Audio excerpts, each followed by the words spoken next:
Welcome to the Delish Guestlist podcast, a deep dive into the lives and work of Hong Kong's crazy food and beverage industry leaders, hosted by The Beat Asia. Today, we've invited chef Nathan Green to speak with us about his storied journey working in Hong Kong, formerly working at 22 Ships and Ham and Sherry in Wan Chai, Rhoda in Sai Ying Pun, and Henry at K11 Art Musea. Nate is the executive chef at Kilo Steakhouse and Rex Wine and Grill, two restaurants of varied price points, carving, quite literally, a path to challenge tastes for food and steak in Hong Kong. We spoke to Nate about his experiences and observations of the F&B industry, the money that moves it, food culture, and mental health amongst chefs, starting with his departure from London. I left London just before I probably would have started to get things like TV work, Great British Menu, those sorts of things. Wow. All my friends now are the top chefs in London, right? The 2 Michelin star chefs, the 1-star chefs, people pushing for 3 stars. They're my friends. They're the people I trained with. Okay, so I believe that there's enough talent there. No one in London knows who I am. No one remembers me, you know. So therefore, it's very easy to bring Rex in as Rex, a brand. Gotcha. This amazing brand from Hong Kong. So it's not Rex by Nate Green? No. For me, I think it's quite dangerous to put a face to a brand if you know you want to be that. I mean, Rex, I don't really call it too much of a brand or a friend because Rex is so bespoke and unique. But let Rex be Rex. Let Kilo be Kilo. Is it important to be at the back of the house and not to really present yourself as a guest celebrity chef as much? I don't see myself as that. At the end of the day, don't hold Michelin stars, don't do TV, don't do books. Of course, I'm reasonably well known in Hong Kong. I'm very visible, obviously, because of my tattoos, and people know when they see me. And we get people go, "Oh, you're a chef at Rex. Hi, I went to Henry, loved Henry. We used to follow you at Ships, and all that's nice." And what I've been able to do is that I like to think I'm a pretty genuine person. So when I start getting on with people, I get on with them and we build rapport. And that makes people come back at the end of the day. So I have a very strong clientele base that are my own clientele. And I'm able to transfer that to places. But I'll give you examples of like Rhoda. Someone in my regs would be like, I would have come to Rhoda more, but it was just too far out of the way. And the same for Henry. I got clientele that won't come from Central to TST. Really? And everyone forgets that Rex is the first restaurant I've ever done in Central. And it really made me realize how much my clientele base is Central based.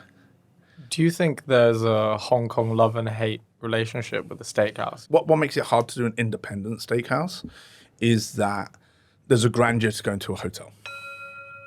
Oh, I'm going to take my clients out. We're going to the Rosewood. We're going to Grand Hyatt. You know, that grandeur helps dictate price point, and that grandeur helps dictate experience. So, I mean, I get why people gravitate towards wanting to go to hotels for these experiences. Now, as an independent, there are things we can do the hotels can't do. You know, we can be more price conscious. We're not trying to hit high margins. We're not trying to hit 25% food cost, 28% food cost. We can hire the staff who we need here and there. We can pay them what we need to pay them. Whereas a hotel, everything's so standardly strict. Rex, I write the menu every day. Wow. I'm not allowed to do that at the hotel. I have to show the dish, and I have to submit a recipe, then I have to do this and that and this and that. And it's like, it takes you 6 months to change your dish, by which time it's out of season, so you don't put it on until next year. And that's where scale of economy comes in. You know, the busier that's why sometimes the restaurants that make the most money, or the restaurants that can be deemed the most successful, are not always the fine dinings with 40 seats, 30 seats, omakase. I mean, do you want 20-seat omakase and you're betting on 20 people spending 4,000 a head? Great. Or do you need, I give you a great example of, we used to be upstairs from Bow Innovation, and me and Alvin used to talk and quite a lot, and Bow was probably a 50-seat restaurant. He's like, but how many covers you done today? Oh, 25. Yeah, not too bad, it's 4,000 or 5,000 a head. To make the same revenue at 22 Ships, I was doing 120 covers for dinner and 50 covers for lunch for the same revenue. Wow. right? So it's also about that. It's also, people don't realize, cheaper restaurants rely on volume. Man, the amount, they have to work so much harder in some ways. It is different, but they have to work, the pressures in a fine dining are very different from the pressures in a casual. Casual, the pressures on volume and pumping it out and being fast. Fine dining is pressures on the quality. So, I mean, it seems to me this approach of playing the opposite sides of the coins with this attack of creating a new generation of steakhouses. Your success eventually led to some failures with people not traveling to certain locations, places that you worked at previously. Your involvement at Henry as well, not being able to exercise that freedom, working within a sort of constrained environment in a hotel. It's pretty smart, You're giving steaks to an affordable price point and then a luxurious price point. When did you come up with this idea to hit two at the same time? I think you need ranges. There's no point in me trying to recreate another Rex. No point. Because at the end of the day, you can only have so many people in that bubble. When you see chefs do it, they have their flagship and then they create their off-spins, which normally, for a better word, cash cows. In a better word, the idea is that there's something that can make you more revenue, because at the end of the day, the more high-end something is, the more it costs you. Now, if someone came to me tomorrow and said, "Look, Nate, I want to do a new restaurant with you. We want to do something focused around steak, but we want something completely different, something luxurious for the Hong Kong market," man, that would be a very different steak experience. But then, again, okay, I can be behind it and help create it, but then I need to find a chef for that, with a face that has to be that driving face of that business. Because when you're charging that much money, it can't be like, oh, it's Nate's restaurant, but where is he? It's like having Rolling Stones ticket. You go see the Stones, but Mick Jagger's not singing. That's the best analogy I can give of how people view it, and again, especially in Hong Kong. I remember a Rhoda. People show up on a Monday night when it's my day off, and where's Nate? Oh, he's not working time. We'll come back another time then. Which is okay, thanks, but I mean, I train my guys. I'm 1% of the cooking at the restaurant. The guys do 99% of it, whether I'm there or not. I guarantee it's the same food as when I'm there. I'm just checking the final product as it goes out the door. The perception is the chef's not there, the food's not as good. I have to be careful when I post things like when I'm going on holiday and things, because it impacts the bookings. Wow. I hate saying it, but you have to think that way. Like, for us, it's not easy, and for a lot of chefs, I don't know. I talk about myself here and a few other people I know. I mean, I'm always very appreciative of all the support and the love that I've been given over the last, especially in Hong Kong, the last 9 years. I mean, it's been fantastic for me. It's like it really has. But at some point, people have to understand that, I don't crave attention. I'm very introvert. Me going out, it's genuine, but I have to make myself do it. Otherwise, I don't necessarily want to do it, but I have to make myself do it because I know it's the right thing to do. But yes, my wife, on a Sunday, the last thing I want to do is talk to people. Sit on my chair and watch TV, and our little boy and my little girl, they can play, and that's all I want to do. I don't want to see people. I don't want to socialize. And, one of the things I'm very passionate about is mental health awareness, especially among chefs. I think it's like 4 in every 5 chefs have experienced some sort of mental health issue or breakdown at some point in their lives or careers. And the guests don't understand that. Sometimes it's that pressure and that need to be there all the time, and that thing that they put towards us, which we take, because at the end of the day, it's also what we sign up for nowadays, and part of us getting what we get, especially in the social media era. But sometimes I don't think people see the pressure it puts on people. And you see more stuff about this. I think, I was watching the chef's table pizza thing. They're talking to Bonci, the Italian pizza guy, and he talks about it, how it really impacted his mental health. This celebrity status, actually, he didn't really crave the drinking and the drugs and the da-da-da. So many of us go through this. You know, there's like I've been trying to go sober for nearly 2 years, unsuccessful.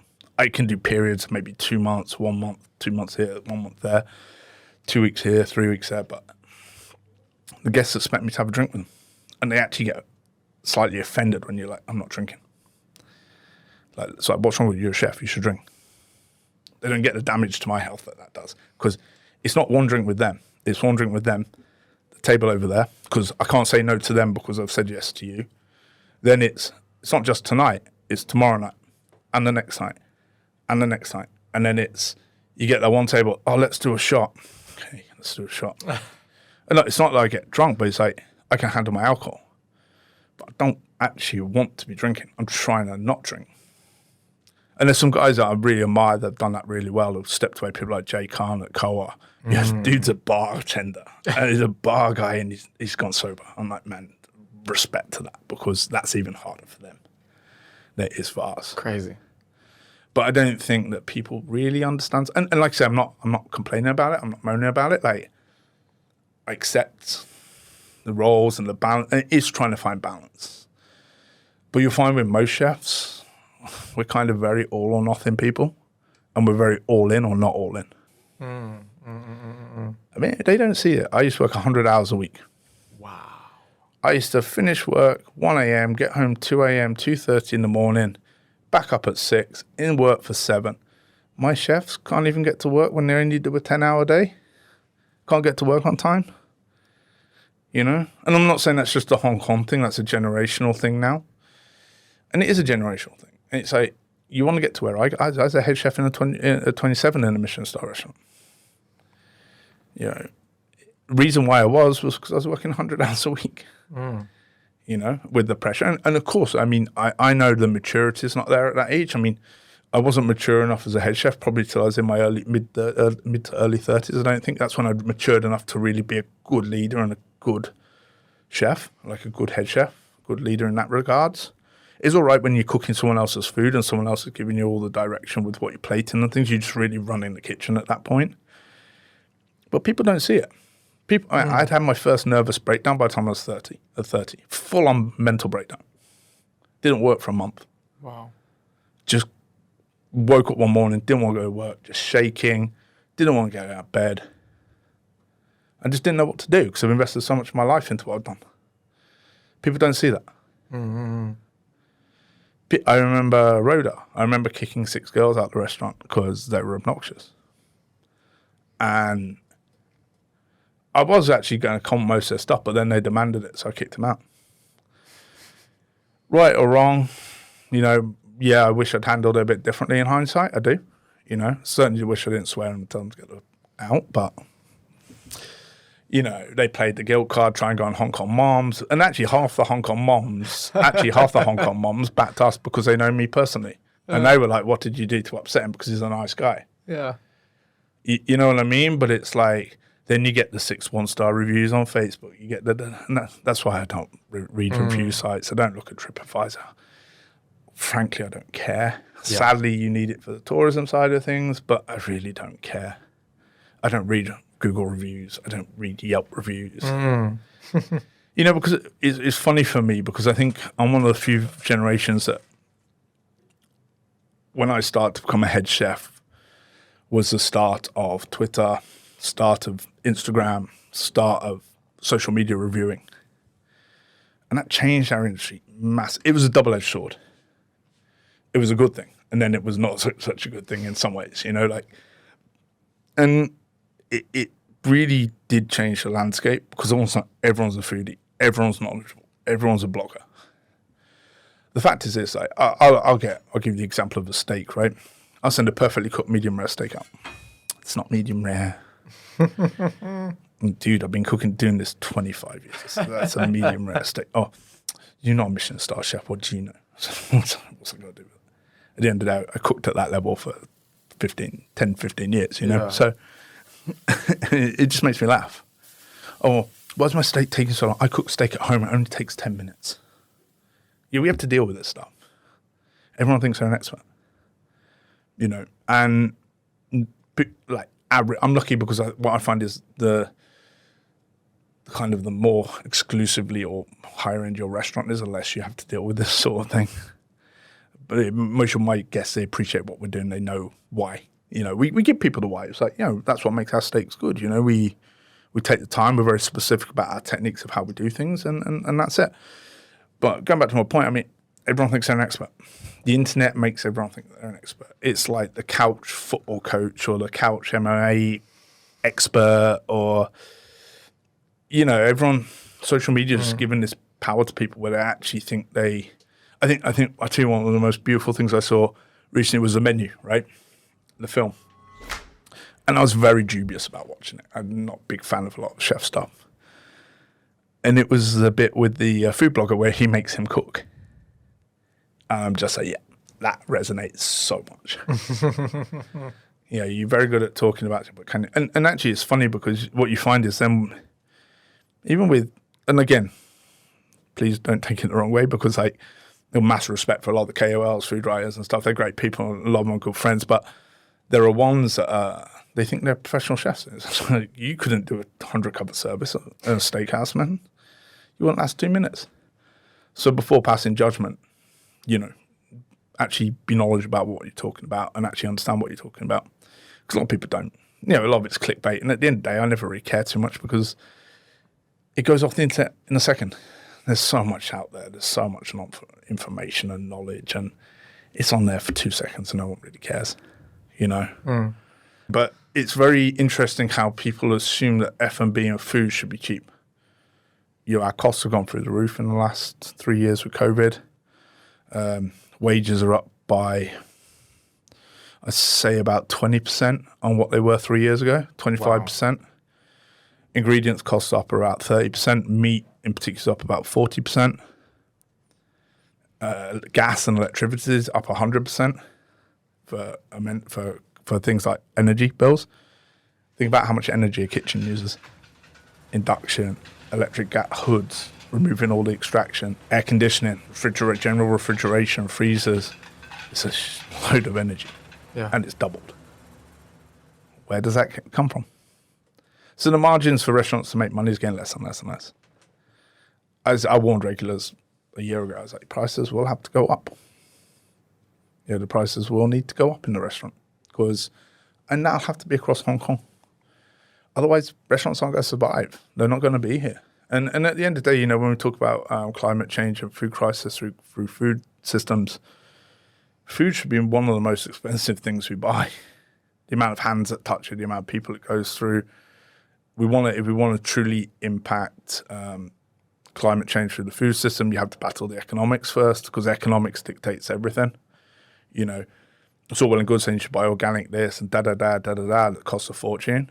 And, you know, some people don't have that money. And when their choices are $2 battery farm chicken, they're going to buy the $2 battery farm chicken. They're going to buy the KFC. They're going to buy the McDonald's, all the stuff that is bad for the environment. You know, so I think that people have to just be aware that, and I think the problem that social media has created a lot is that everyone feels so entitled that they should be able to afford it. And for me, you know, when I was a young chef, the only way I could afford to eat at a Michelin-star restaurant was to go for lunch and for set lunch menu. That's the only way I could afford to go.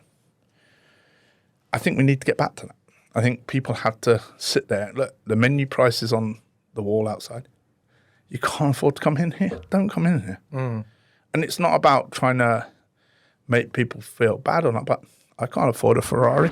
People need to start looking at those things. And I would urge people to stop giving the comment of, oh, it's too expensive, oh, this and that. Like, give a reason why. Okay, I didn't find it value. It's not that it's expensive. I didn't find it good value because I left hungry, or you know, the food's outstanding, but maybe the staff aren't good at explaining things, or vice versa. The service is great, but the quality of the food is not so good. Like, give constructive feedback. Don't just be like, oh, it's expensive, you know, because everyone's got their overhead to pay. And that's why you'll find, especially with Western food, that actually it's quite hard to go and eat Western food without racking up a $500, $600, $700 bill, because at the end of the day, all the products got to be imported. You can't expect to pay cheap prices and then have a premium product. Premium products cost money. Hello, listeners. This is your host, Ruben Verbes, dropping in to tell you that we are published by TheBeat.Asia, the fastest growing regional publication for F&B news, event coverage, nightlife happenings, culture, and more. Find us at TheBeat.Asia to feel the pulse of Hong Kong and Asia. All right, let's get back to Nate.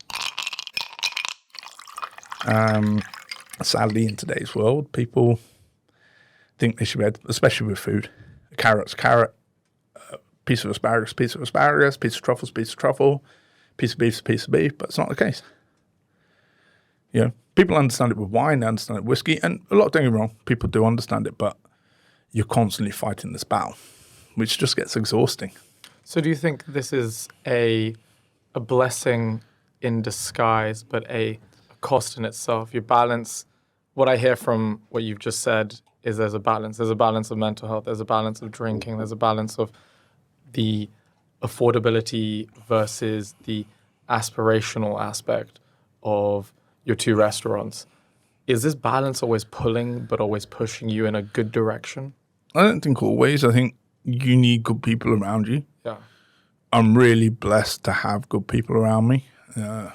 Chef Bombana, for example, you know, fantastic mentor in a lot of ways. I have my wife, I have my brother, very knowledgeable about restaurants. And people like Shane Osborne, who's he's kind of like a very big brother to a lot of the younger chefs in Hong Kong, guys like myself. Always someone who we can call on and talk to. And we have quite a healthy chef community within ourselves. And there's a group of us, we always meet up, we talk, we have a beer, we shoot the shit, so to speak. You know, we talk about the industry.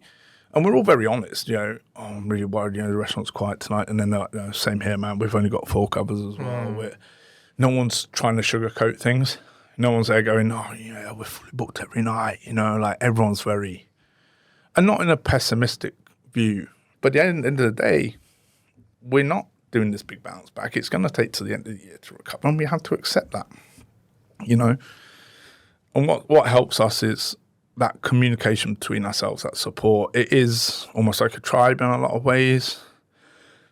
But I mean, balance needs to be there. Everything needs to be there. It's just, yeah, you are always being pulled by something or pushing by something. It's not always a good thing. You know, I'll always relate restaurants. It's like a flow of water. At the end of the day, it's going to take its path one way or the other. There's going to be times when there's more pressure, more force, it's going to run smoothly and steadily. There's going to be times when it's like a waterfall. There's times when there's no flow at all. Our job is very reactive. At the end of the day, you know, I think one of the big problems I see sometimes of the understanding of what we do is that today we can have the greatest service ever. Smooth. Every guest comes on time. Yeah. No day's ever the same. You know, but there are certain jobs you come in, you load your Excel sheet, you punch your numbers in, and okay, time to go home.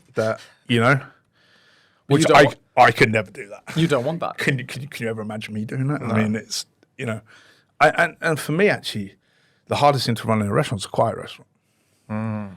Like, I love the adrenaline. I love the buzz. You know, people forget, I mean, even for me with Rex, it took me a while to get used to Rex only doing kind of 50, 60 covers. Yeah. Gone from Henry where we do 120. Rhoda, we did 120, 140. Ships, 140. Arbutus in London, 250. 100 for lunch. The Square, 120 for dinner. 2 Michelin star restaurant, you know. Pubs doing 250 on a Sunday lunch. Yeah, it's just non-stop pumping. Yeah. And even that takes time to slow yourself down, enjoy it, spend that extra couple of seconds to make sure things are even the next level up, right? Yeah. And a lot of us are adrenaline junkies. A lot of chefs are adrenaline junkies. You know, because that's how your body works. It's like that's why I can never do a restaurant that only opens for dinner. Are you chasing that high? Yeah, I need it. It makes me feel alive. It's why I do BJJ, right? you know, like for me, like fighting. I like fighting. Do you think doing Brazilian Jiu-Jitsu is one of those ways to improve your mental health? Yeah, 100%. Because it seems to me, you know, your job in the pub kitchen in the UK, doing Sunday lunches, gravy-filled, salty meals, then working in the City of London at the 2 Michelin star restaurant, heading that, then Henry, Rhoda, 22 ships. Now here, you're doing less covers, you're less, I wouldn't say less busy, but you're serving fewer and fewer people.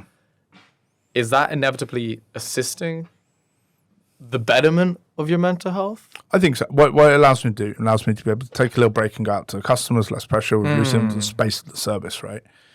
It allows me to train my team better. Yeah. It allows me to spend a little bit more time. It allows me to step back a little bit more. What I try and do is one of my number twos, I'll let them lead the kitchen in terms of the service, read the tickets, call the tickets. Because then if I need to go out to the dining room, they're still in charge of running the kitchen. So nothing stops. I'll tend to stand on the side, to one side, observing. And then normally I'll stand on the hot side so I can see the guys cooking.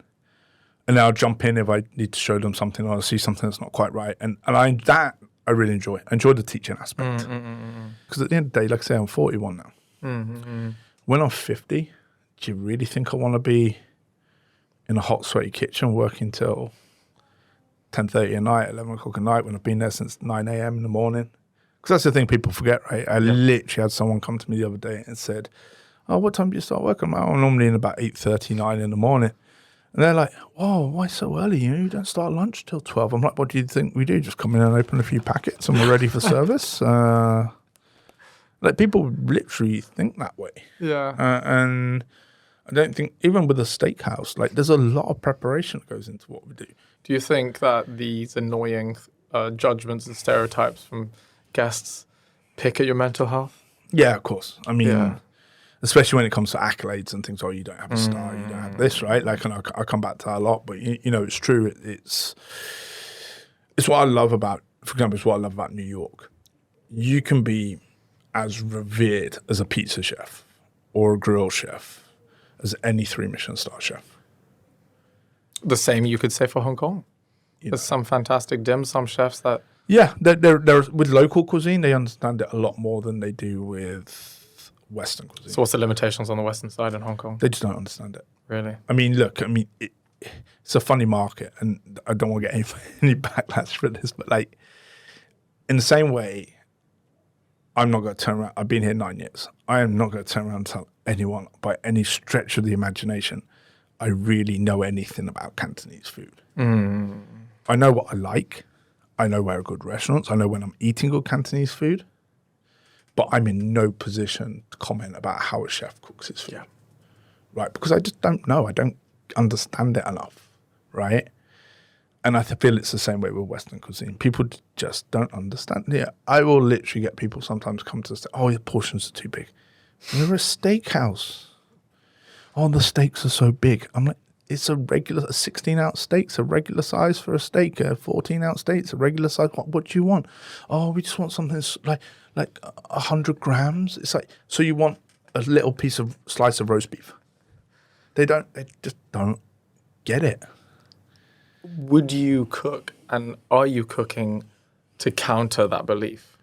We try and find ways to make it accessible. Like we'll do like a pave cut, which is like a small square block of strip loin. We can only do it with strip loins.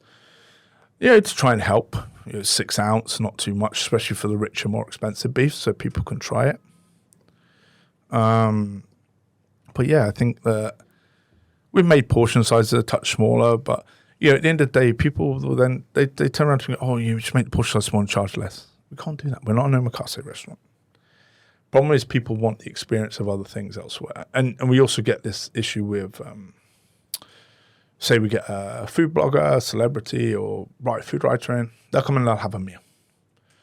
Generally, like I'll go to the table if I know them, especially, and just can I help you? Do you want to? "Oh, what do you recommend tonight?" I'll tell them what I recommend. They'll eat it. They'll post about it. And then next week you get the table will sit down and can we help you? Go through the menu. No. They just get their phone, get the bloggers thing. "Oh, we want this. We want what this person had." It's like, why don't you come and have your own experience? People are so desperate. Well, I don't say desperate. People are so worried to get their choices in a restaurant wrong, which I find hilarious.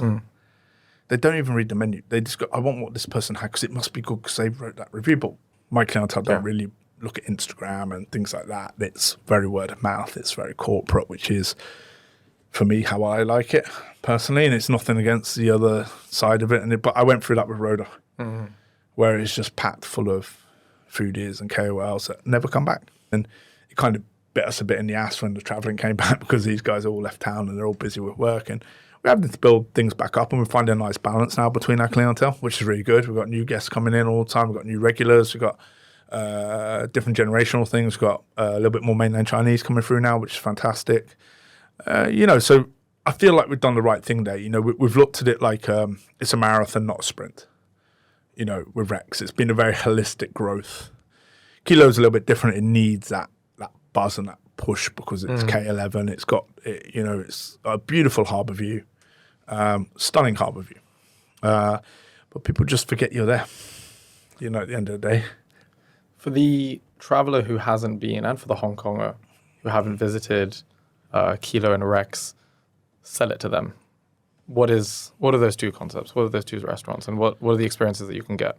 I think in a short way of putting it, for Rex is like a bespoke, tailored experience.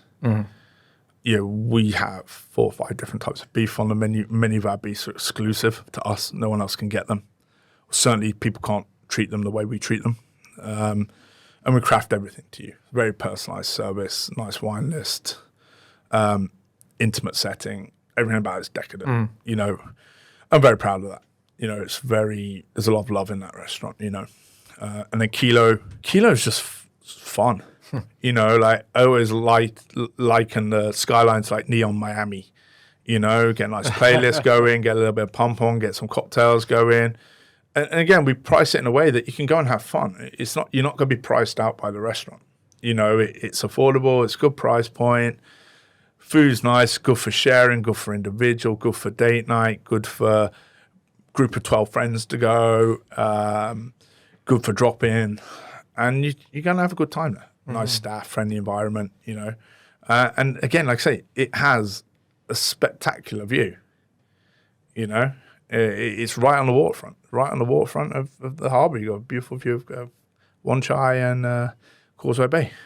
And we're very proud of it. It's just, food's super nice. It's just, people need to take time to kind of remember it's there and get to go there. And it's not easy to find your way around the mall, but we're there. We're just up on the 6th floor. So we always knew as a space it's going to take a good 12 months to really build that people remember it's there and grow the reputation of it, because it is a tough location. It's not an easy location. We know that. And I think that one of the big things people have to remember is that problem for us as restaurateurs is everyone's always looking for the new place rather than trying to establish things that have got a legacy that have been there a long time. Whereas the great thing about being with Chef is he's a very patient man. And he believes in playing the long game. And he knows it takes, it used to take 5 years to get a Michelin star. It used to take 20 years to get 3. Now you can get a star in 6 months for some places. And don't get me wrong, I'm sure they deserve it. I'm sure Michelin wouldn't be giving it out if they didn't. But, there's, especially in a city like Hong Kong, there's a pressure. You've got to get it in the first year or the second year. Or even someone like Shane at Arcane took him 4 years, and the guy was a 2 Michelin star chef in London for 10 years. So I think I'm a firm believer everything happens for a reason. Everything happens at the right times. So for us, we're going forward positively, very positively, but we're also under no kind of delusion that Hong Kong's not back yet. It's not back. I mean, I'm sorry people saying that. I'm not going to say delusional. Some industries, it's good for them, events and things like that. Yeah, they are back. But our industry, the world over, F&B got screwed during COVID, the world over. And yet, in most countries, we're the 2nd to 3rd largest employer. And let's not forget the knock-on of how much cargo we fly, how much shipping revolves around F&B, how much the food suppliers, the farmers, they're all impacted by government decision to close down F&B. It impacted so many people. And for many of us, we're still trying to get our lives back on track. from that. No pay leave, not getting bonuses, restaurants shutting, and so many people left the industry. So now we're facing the job crisis, the job shortage. Jesus. And man, I could finish work at 6 o'clock every night. Go home, see the kids, read them a bedtime story, cook dinner, go for a run, whatever I wanted to do, right? I had a life for best part of 6 months, 7 months, So I understand why people left our industry, and the thing that's going to kill our industry the most is going to be staff shortage. That's going to be the thing. People will consolidate. People will consolidate down their restaurants. People will have less restaurants. You're probably going to see more big name chefs running smaller operations where they're actually in the kitchen with 1 or 2 other staff, smaller menus. And don't get me wrong, it will go through a cycle. That'll be a cycle for 5, 6, 7, 8 years, and then people will start realizing there's money in restaurants again, and they'll start to open up restaurants again because people will want to go back into the restaurant trade because there's money in it. So, but yeah, I mean, our biggest challenge right now, I think, facing us is staffing. That's why I'd always urge again, guests, be nice to the staff. But I mean, but it's funny just how the way people treat the F&B industry. So I think a lot of time we feel like second-rate class citizen. Obviously, you get to a certain level where you're not treated like that. But for a lot of people, it's like, oh, you're a chef. It certainly used to be a little less so nowadays. But you're a chef. And then you're like, oh yeah, but I work for the people like Gordon Ramsay. And then they're like, oh, okay. And then they're like, oh, okay. So it's just funny, man. It's a weird industry. Like, I mean, at the end of the day, would I change working in the F&B industry? I don't know, man. If someone had told me our industry was like this, was going to be like this when I was 20, I probably would have changed the industry as well. But I wouldn't change it for the world either. I mean, look, it brought me to Hong Kong. It's given me nice things. Got a wonderful family. I've got beautiful kids, lovely wife, and had many amazing experiences. Whether it's cooking for celebrities, meeting the royal family, doing all that sort of stuff, and just even for me, the friends I've met in Hong Kong, the connections I've made, especially in Hong Kong. Hong Kong gave me back my life, and so I try and take Saturdays off, and then. Oh, I'm coming to Rex tonight. It's like, okay, well, that's another 4 hours that I'm not going to get to see my kids. And they're young, and they change so much and they grow so much. It's why you'll never see me at the restaurant on Christmas. You'll never see me at the restaurant on Mother's Day. You'll never see me on the restaurant on Father's Day. Because I have a responsibility to my wife and family. And that side of it, I'm non-negotiable about. Yeah. That's where I draw the line. It's like, this is non-negotiable. I'm sorry. Someone like, oh, I'm coming on this day, or you're not going to be there. No, it's my son's birthday. Sorry. Sorry about that. Yeah. Doesn't mean I don't care. Doesn't mean I don't appreciate your business. I'll make sure you're well looked after. But there is this expectation from people. And look, I work. I don't have to work 6 days a week, but I do most of the time. So that's why my focus is always in the following priority is always the kids. Work, and then health, fitness. Moving on to our rapid fire questions, Nate. You have less than 30 seconds to come up with a few words to answer each question. If you fail to come up with an answer in 5 seconds, we'll move on to the next one. Are you ready? Yes. What wakes you up in the morning? My son hitting me in the nuts. As you lay dying, what's the one meal you would like to have on your deathbed? Shepherd's pie and baked beans. What is your favorite aspect of Cantonese cuisine? Char siu. What is one thing that all chefs must do perfectly to do well in the industry? Season things. Do you have any unusual phobias? Snakes. What first attracted you to Hong Kong? I want to get out of London. What has been the proudest moment of your F&B career so far? I think constant change. Describe your favorite tattoo and why it's important to you. My daughter's tattoo on my neck. Let's see it. Stunning. What's the worst lie you've ever told to impress someone? I can't think of too many. What do you miss about the UK? Pubs. What are you putting in your time capsule to open in 50 years' time? Oh, something fermented. What's it like being Nate Green? Pretty straightforward. You once told me that you were very good at numbers. What's your favorite number? 6. Why? All our birthdays are denominations of 6. Oh, interesting. Yeah. What are you cooking in the coming months that you can share with us on the podcast? We've got a new take on a beef Wellington that I'm working on that's going to be epic because it's going to be 3 different cuts of beef made together. Wow. A bit of secondary cut, braised cut, and then steak. Wow. Yeah. So it's going to be, if I can make it work, it'll be epic. When can we expect to see that? Maybe next month. Beautiful. Maybe next month. We'll be looking out for that. Yeah. Awesome. Thank you so much. No worries. Yeah.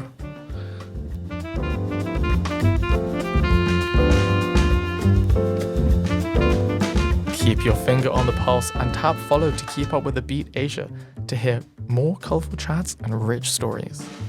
This episode is hosted by myself, Ruben Verabes. Big shout out to Nate Green for coming on the Delish Guestlist to share his story. Our producer for this episode is Marcus Tremer, and we're edited by Natsuki Arita. That's all for this episode. See you in the next one.